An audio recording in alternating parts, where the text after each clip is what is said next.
धर्मेंद्र प्रधान चोर है।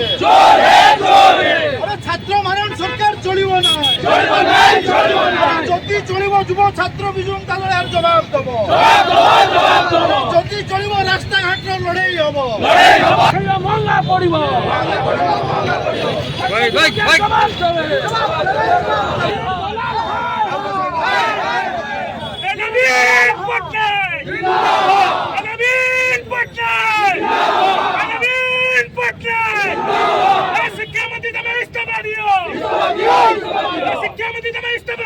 मो ना राकेश कुमार पंडा युव विजु जनता दल भद्रक जिला सभापति।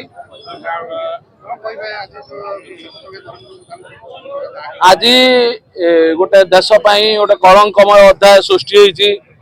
छात्र युवक माने देशर भविष्य। भारतीय जनता पार्टी केन्द्र तृतीय थर सरकार होती तार मध्य तृतीय थर मंत्री होती माननीय धर्मेंद्र प्रधान। किंतु दुखर एवं परितापर विषय चतुर्थ थर भारत शिक्षा व्यवस्था जोटा गोटे इम्पोर्टाट माने गोटे गुरुत्व बहन करुवा परीक्षा नीट तार प्रश्नपत्र लीक होती जहाँ छात्र छात्री मान भविष्य को अंधार भीतर को ठेली देती। भारत वर्षर छात्र छात्री मान भविष्य को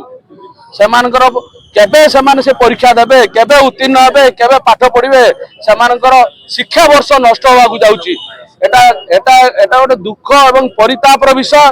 आज युवक छात्र माने सारा ओडिशा रे नवीन बाबू नेतृत्व में एकजुट होती एवं ए चेतावनी से दौरान से धर्मेंद्र प्रधान महोदय से जड़े ओडिया भाव में नैतिकता दृष्टि आम ओडिया भाव में अनुरोध करूँ से मंत्री पद इस्तीफा दिंतु ना आगामी दिन में युव छात्र जनता दल प्रत्येक जगह विरोध करिवो से विरोध सम्मुखीन हे छात्र छात्री मान आक्रोश शिकार हे। धन्यवाद।